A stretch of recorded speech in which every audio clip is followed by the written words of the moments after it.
थी। बोले बाबा गिरी तो घर थी, तो यहाँ कहीं ढूंढ रहे हो? तो उसने कहीं उजाले में ढूंढो। तो मैं उजाला, यहाँ उजाला है, उजाले में ढूंढ रही हूँ। बस ये तो दृष्टांत, ये बिल्कुल गति ऐसी ही है। गिरी कहाँ है? ये सुई रूपी जो ब्रह्म है, परम तत्व है, कहाँ गिरा है? हृदय में गिरा हुआ है, और ढूंढ रहे हो संसार में नाम रूप। इसमें श्रुति वक्वर्ती कहती है इस लोक का परीक्षण कर लो, एक बार परीक्षण कर लो, इसका इक्षण परीक्षण समीक्षण परीक्षण कर लो कि ये वास्तव में है भी या नहीं भी है। जिससे हम सुख चाहते हैं ये सुख रूप है भी या नहीं है। आप ही लीपे, आप ही पोते, आप ही तरह अवई, और औंधी पढ़ के बेटा मांगे अकल राम ने खोई। अरे आपने बनाया जगत, आपने बनाया है जगत, और कहते हो कि तो हमको ये हमारा ही कर दो। आपने सब स्पर्श रूप रस इनमें जान डाली है आपने, और इनसे चाहते हो कि हम उस स्वतंत्र परम सुख को दे दें? कदापि नहीं। श्रुति भगवती कहती है नास्ते कृता कृतेन, नास्ते कृता कृतेन परीक्ष लोकान कर्म च्युतान ब्राह्मणो निर्वेद माया नास्ते कृता कृतेन स गुरु निवार्य गच्छेत् समित पाणी श्रोत्यम ब्रह्मनिष्ठम। परीक्ष लोका, इस लोक का परीक्षण कर लो। सबसे पहले ये बात कहते हैं अध्यात्म में जब आप अधिदैव से अध्यात्म में प्रवेश करते हैं तो श्रुति कहती है कि लोक परीक्षण कर लो। क्या परीक्षण है? कि करके आज तक किसी को कुछ मिला? नास्ते कृता कृते। यदि कर्म से मिला हुआ होता तो किसी ने कोई कसर नहीं छोड़ी, और अनंत जन्मों में कर्म करते आए हैं और उन कर्मों का फल दुख ही भोग रहे हैं। कर्म कर्म निहार नात्यंतिक ईश्वते अभिद्वत अधिकारित्वात् प्रायश्चित्तम विमर्शनम। कर्म से कर्म की निवृत्ति नहीं होती। मन से मन के धो, मन से मन को धो तो मन की निवृत्ति नहीं होती। कर्म निहारो नात्यंतिक ईश्वते अभिद्वत अधिकारित्वात् प्रायश्चित्तम विमर्शनम। इस कर्म की निवृत्ति तो प्रायश्चित्त से होती है, यानी ब्रह्म विचार से होती है, अध्यात्म विद्या से होती है। फिर कर्म किस लिए है महाराज? शास्त्रों में तो कर्म की बात कही है। बहुत बहुत कर्म के पुजारी कहते हैं कर्म ही पूजा है। अरे कर्म किम परम ना, कर्म तब जड़म, कर्म तो जड़ है। तो फिर ये कर्म क्यों किया है? यज्ञेन दानेन तपसा अनासकेन ब्राह्मणो विदिशन्ति। श्रुति कहती यज्ञ के द्वारा, दान के द्वारा, तप के द्वारा, कर्म के द्वारा परमात्मा को पाओ, जानो। और आप कहते हो कर्म से कुछ नहीं होता। यदि कर्म ज्ञान पूर्वक कर्म करते हैं, एवं ज्ञात्वा कृतं कर्म पूर्वयति मोक्ष भी। गीता में कहा कि जान करके कर्म करो। यदि जान करके कर्म करोगे तो कर्म जो बंधन का हेतु नहीं होगा। कुर्वन्ने वै कर्माणि यदि विशेष क्षतम समाह एवं परिणाम तेतोस्ति न कर्म लिप्यते न रहे। जान के कर्म, योग कर्म सु कौशलम, कर्म जन बुद्धि युक्ता ही फलम त्यक्त्वा कर्ता मनीषिणा जन्म बंध मुक्ता पदम गच्छन्ति अनामयम्। अनामय पद की प्राप्ति होती है यदि कर्म को जान करके कर्म करें। आप जान करके कर्म नहीं, बेहोशी में कर्म करते हैं। हमारे पूर्वजों ने ऐसा ही कर्म किया है। अब देखते हैं ना, हमारे तो सरसों बोती आई है महाराज। हमने कहा सरसों में आमदनी कम है तो शिमला मिर्च बोलो। देखो एक एक साल में कितना कितना पैसा कमा रहे हैं। तो नहीं कहते, नहीं हमारे तो यही होती चली आई है।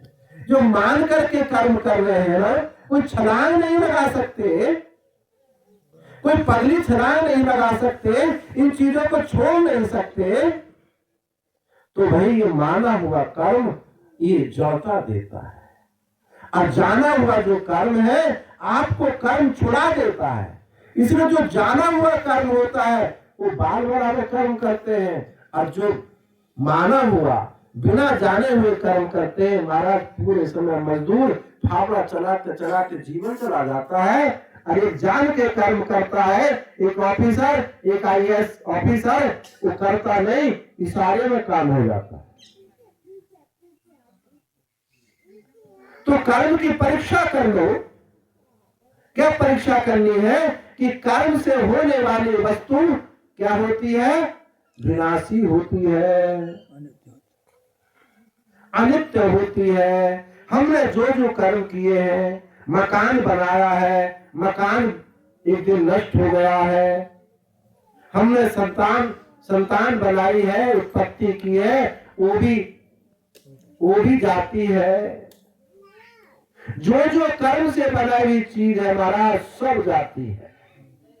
एक भी चीज हमको बता दो, कर्म में 4 दोष लगे हुए, उत्पाद्य, आप्य, विकार्य, संस्कार्य। आपके पास कोई वस्तु नहीं है, आप बना सकते हो, लेकिन वो भी नष्ट होने वाली है।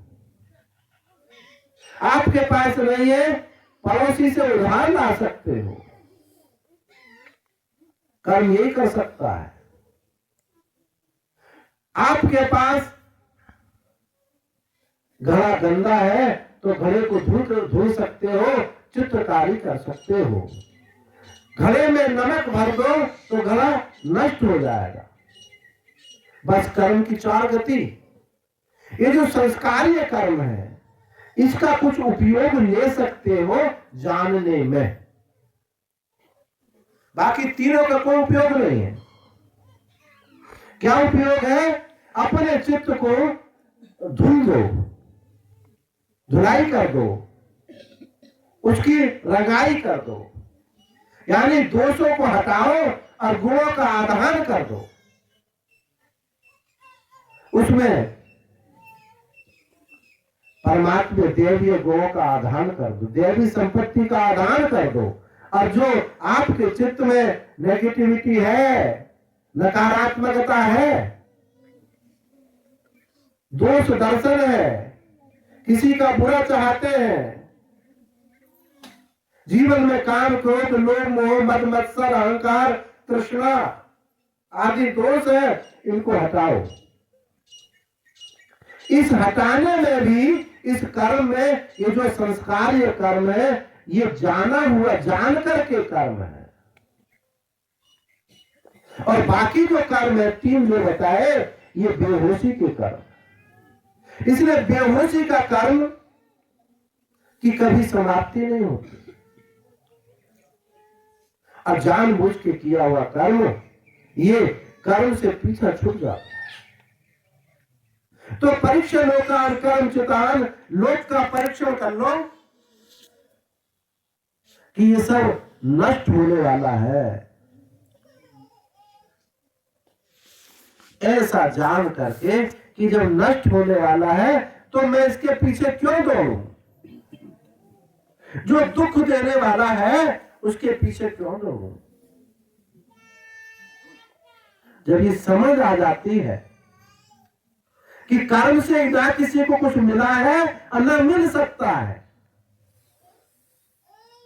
तो उसको इस संसार से वैराग्य हो जाता है। ब्राह्मणों निर्वेद आया, उसको निर्वेद हो जाता है, वैराग्य हो जाता है।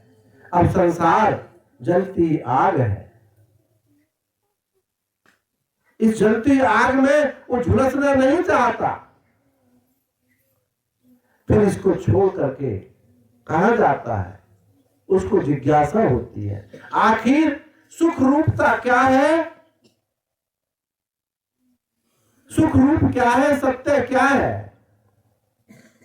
ये खोज होती है, तड़प होती है। जब ये तड़प होती है, खोज होती है, तो किसके पास जाता है? गुरु के पास जाता है। गुरु मेवाग गच्छेत, गुरु की ही शरण में जाता है। आज प्रारंभ हो रहा था कि गुरु की बात, तो गुरु की बात भी थोड़ा बताएं। शास्त्र में बहुत सारे गुरुओं का वर्णन किया है। बोधक गुरु, सूचक गुरु, दीक्षा गुरु, विद्या गुरु,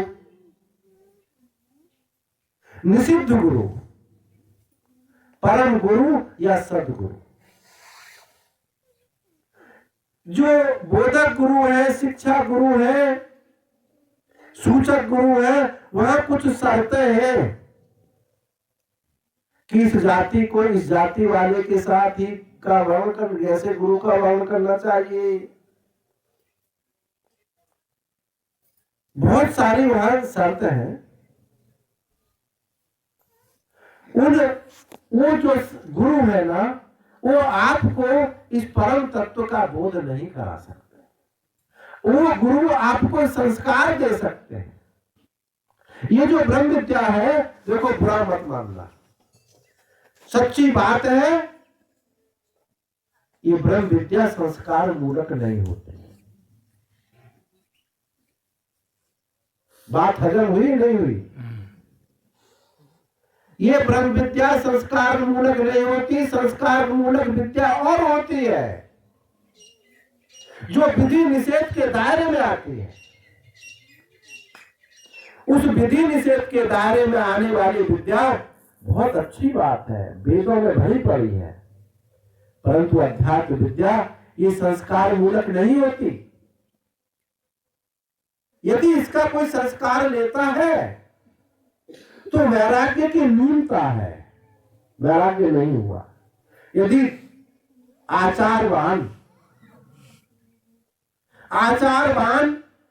इस ब्रह्म विद्या, इस सत्संग को, ब्रह्म विद्या सत्संग को, उपनिषद श्रवण करता है, तो उसमें इस ब्रह्म विद्या का संस्कार जागता है। वो वही जाएगा जहां जहां इस प्रकार का संस्कार सत्संग होता है। और जो आचारहीन, मनोमुखी, आचारहीन जो इस ब्रह्म विद्या का श्रवण करता है, वो महाराज इसका दुरुपयोग करता है, वो तो ब्रह्म राक्षस होता है। ये खतरनाक भी है। और यदि वैराग्यवान जिज्ञासु इसका श्रवण करता है तो तत्क्षण उसी क्षण मुक्त हो जाता है। संस्कार की जो पोटली गठरी उसने अपने सिर पर रख रखी थी, उन बोझों को जो अपने ऊपर रख रखा था, वो सब ध्वंस हो जाता है। भगवान कहते सर्वधर्मान् परित्यज्य, सर्वधर्मान् परित्यज्य मामेकं शरणं व्रज अहं त्वा सर्व पापेभ्यो मोक्षयिष्यामि मा शुचा।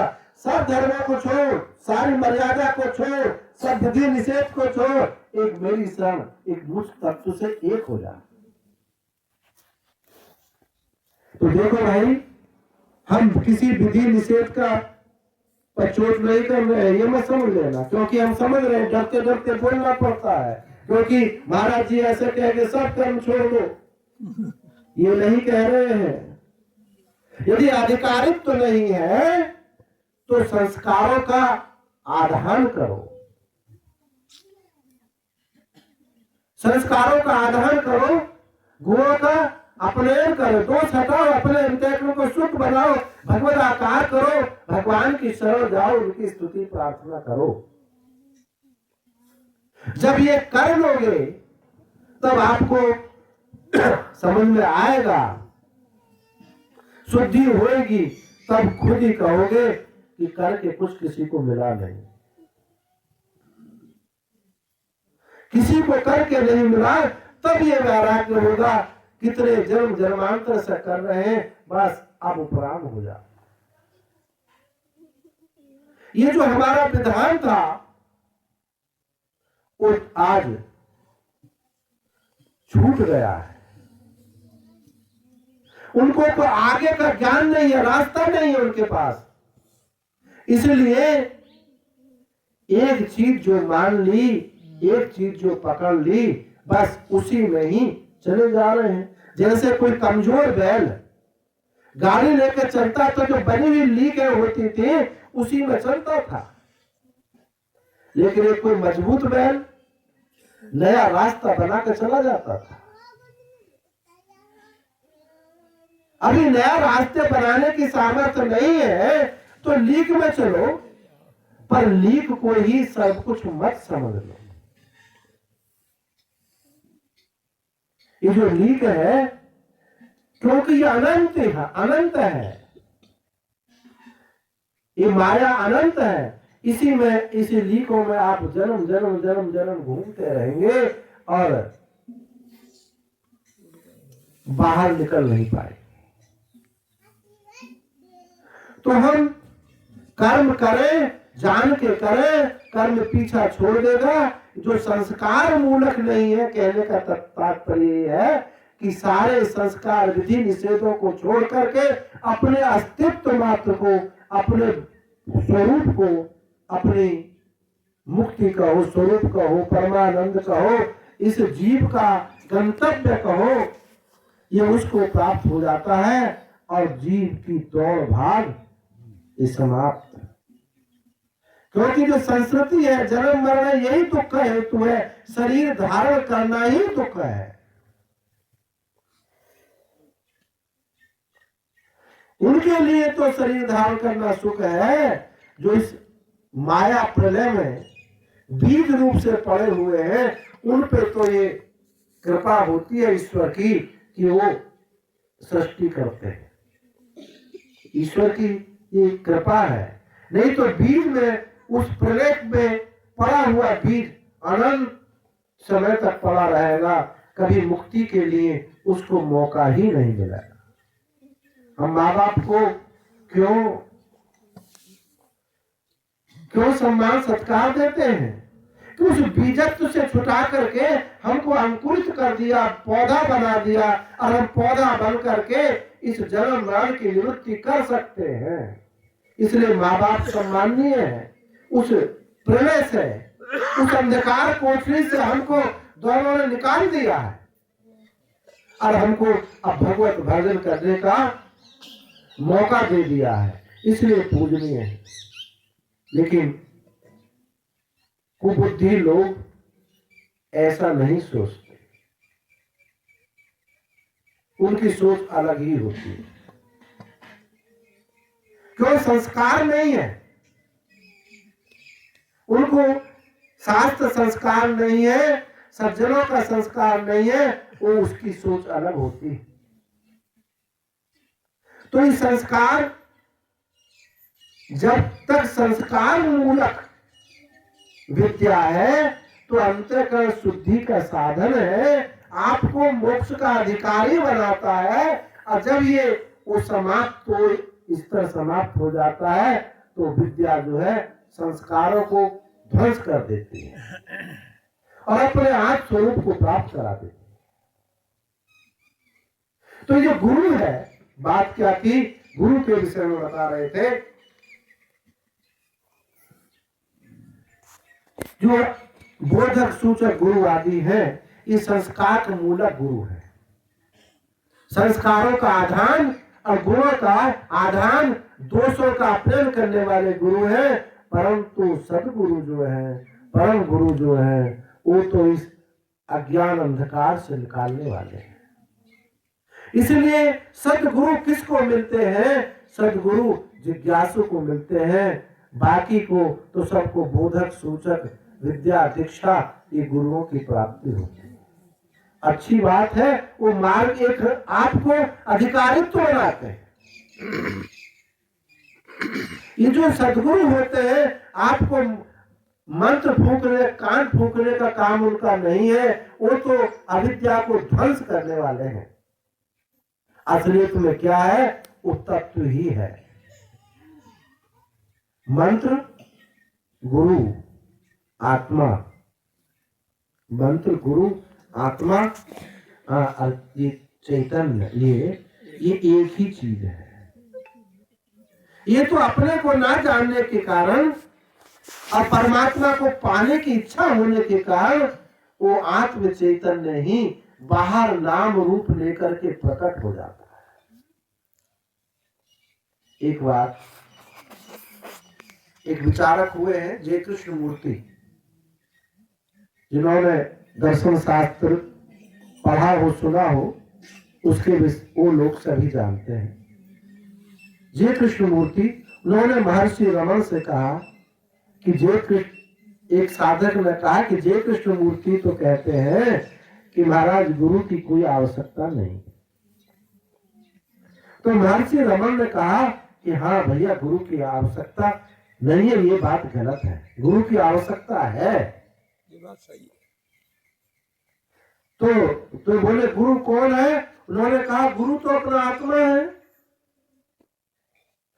और आपने भी तो किसी गुरु का वर्णन नहीं किया, क्योंकि महर्षि रमन ने किसी सशरीर गुरु का वर्णन नहीं किया। तो आपने भी तो किसी गुरु का वर्णन नहीं किया, तो आत्मा गुरु है, तो आत्मा तो सबको प्राप्त है, कौन बिना आत्मा का है? तो सब तो मुक्त नहीं हुए, सब तो अपने ज्ञान स्वरूप को प्राप्त नहीं हुए। तो कहते हैं गुरु तो आत्मा ही है।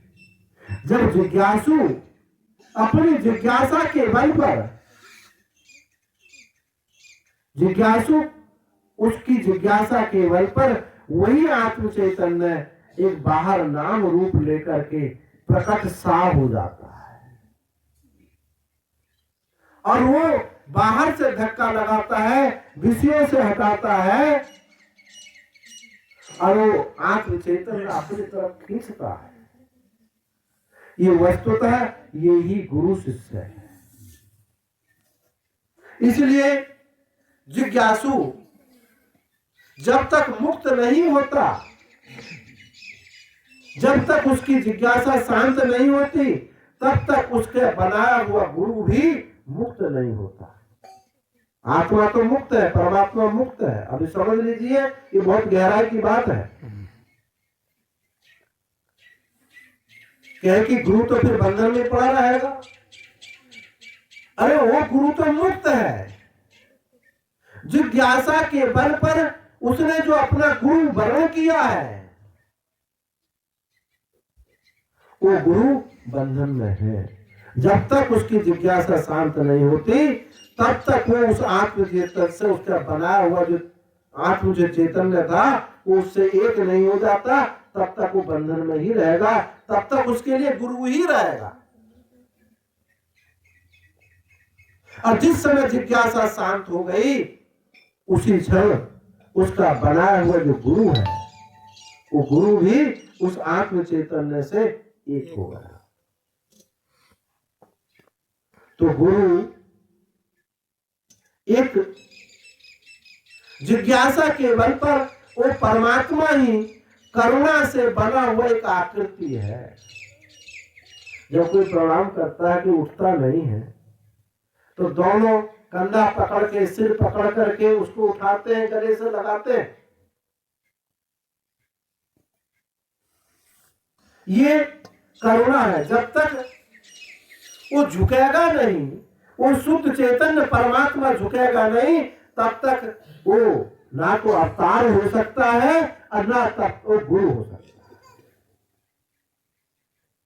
उसके उसमें जो कारुण्यता, चैतन्य में कारुण्यता आती है, जिज्ञासु के प्रति कारुण्यता आती है, तब वो क्या होता है, तब गुरु संज्ञा होती है। कोई ब्रह्मवेत्ता हो और उसमें करुणा का उदित ना हुआ हो, तो वो उपदेश नहीं कर सकता।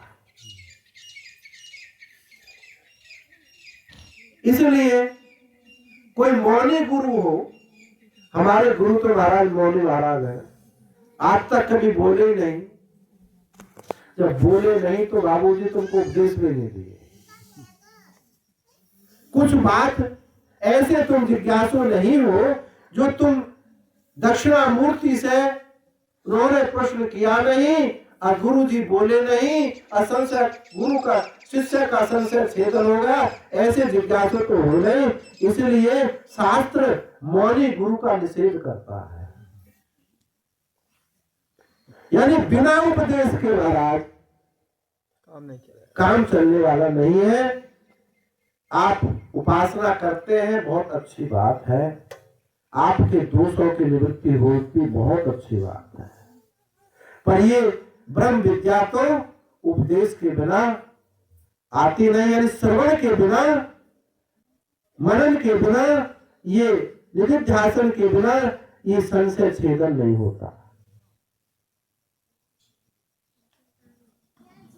वो गुरु गुरु नहीं है। गुरु न सस्यात् स्वजनो न सस्यात्, पिता न सस्यात्, जननी न साक्षात्, दैवं न तस्यात्, न पति न सस्यात्, न मोचयेत् समुपेत्य मृत्यु। वो गुरु गुरु नहीं है जो सामने खड़ी हुई मृत्यु से हमको बचा ले।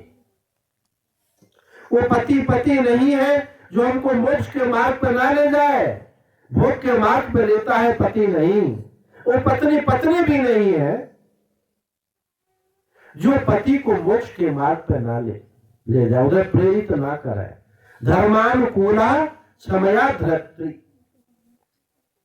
पत्नी के कुछ धर्म बताए हैं तो पहले एक लक्षण क्या है? धर्मानुकूला क्षमया धरित्री, धर्म के अनुकूल उसका जीवन हो और पति को धर्म के अनुकूल चलाए, और क्षमा में पृथ्वी के समान हो। ये पत्नी का एक लक्षण है। और लक्षण हम नहीं बताएंगे क्योंकि समय भी नहीं, और दूसरी बात यह है कि वो संसार के विषय में है, मोक्ष से उसका संबंध कम है। ये दो लक्षण का सीधा सीधा संबंध मोक्ष से है। तो धर्मानुकूल जो जीवन है, इसलिए वो पति पति नहीं है, पत्नी पत्नी नहीं है, और गुरु गुरु नहीं है, और इष्ट देव नहीं है। नहीं तो यदि कोई मोक्ष के लिए, मुक्ति देने के लिए कोई देवता नहीं है तो उनको हम शास्त्र में मुक्तिदायक देवता नहीं कहते। उनको क्या कहते हैं? देवता दो प्रकार के होते हैं महाराज, एक यक्ष देवता होते हैं, एक मुक्ति देवता होते हैं। मुक्ति देवता तो राम है, कृष्ण है, शिव है, देवी है, जगत जननी, हनुमान जी महाराज हैं, गणेश जी है, सूर्य है। लेकिन जो मुक्ति देते हैं, मुक्ति नहीं देते हैं, वो कौन है? खाटू श्याम है। ये मुक्ति नहीं, यक्ष देवता है, शास्त्र में इनका वर्णन है। ऐसा नहीं मैं निरर्थक बिना शास्त्र के नहीं बोलता हूं। ये यक्ष देवता है, वहां सब जाएंगे, मुक्ति लेने कोई जाएगा ही नहीं, सब मुक्ति लेने जाएंगे, जाते ही है गुरु। तो वो देवता नहीं है जो आपको मुक्ति के मार्ग पर न ले जाए, अंतःकरण के शुद्धि के मार्ग पर ले जाए, है न मोचेत समुपेत्य मृत्यु, वो मृत्यु से छुड़ाए नहीं। तो गुरु का लक्षण ये कि अंधकार से प्रकाश की ओर ले जाए। गुरु अपनी आत्मा है, जिज्ञासा के बल पर प्रकट हुआ है, इसलिए व्यष्टि अवतार का नाम गुरु है और समष्टि अवतार का नाम परमात्मा अवतार है, जिसको अवतार कहते हैं। राम है, कृष्ण है, हनुमान जी है। अवतार के बिना काम नहीं चलता महाराज। गुरु भी अवतार है। और देखो, आप विचार करके देखो, ब्रह्माकार वृत्ति भी अवतार है। अभी नहीं समझ में आएगी, आ जाएगी। वो भी अवतार है, क्योंकि अवतार के बिना, अवतरित चैतन्य के बिना, जिस चैतन्य में झुकाव नहीं है, जिस चैतन्य में करुणा नहीं है, जिस चैतन्य में अज्ञान निवर्तकता नहीं है, वो चैतन्य तो आपका स्वरूप है। वो ना किसी का साधक है, ना वो किसी का बाधक है। वो अज्ञान को भी पुष्ट करता है, ज्ञान को भी पुष्ट करता है, दोषों को भी और गुणों को भी पुष्ट करता है। तो अवतार के बिना काम नहीं चलता। ये जो दोषों की निवृत्ति है, गुणों का आधार है, ये भी अवतार है। और जो अज्ञान को सीधा सीधा चोट करने वाला है, वो भी अवतार है। इसलिए गुरु एक अवतार है। जैसे रामकृष्ण अवतार है, ऐसे गुरु भी अवतार है। रामकृष्ण समष्टि अवतार है, गुरु व्यष्टि अवतार है। एक गुरु के 50 शिष्य हैं, 50 के एक गुरु है, पर एक गुरु के 50 शिष्य हैं, पर 50 के एक गुरु नहीं है। ये बात समझ में आई नहीं? गुरु तो सबके प्रति करुणा है, शिष्यों की नहीं है। माँ के 4 पुत्र हैं, एक कुबुद्धि भी है, मंद बुद्धि भी है, एक तीव्र बुद्धि है। प्यार सब पर उसका है। गुरु का प्यार सबके प्रति है, परंतु उनकी योग्यता सबकी भिन्न भिन्न है। वो उनकी योग्यता भिन्न भिन्न होने के कारण इसलिए उनके गुरु भी भिन्न भिन्न हो गए। उनकी योग्यता क्या? कोई तो धन चाहता है, उसने परम गुरु को, परम देवता को उसने यक्ष देवता बना दिया है। केवल गुरु से अपनी कामना चाहता है। जिसकी जैसी जिज्ञासा है, जैसी जिसकी भावना है, उस भावना जिज्ञासा के अनुसार ही उसने गुरु का वर्ण किया है। इसलिए 50 शिष्यों के एक गुरु नहीं है। और जिसको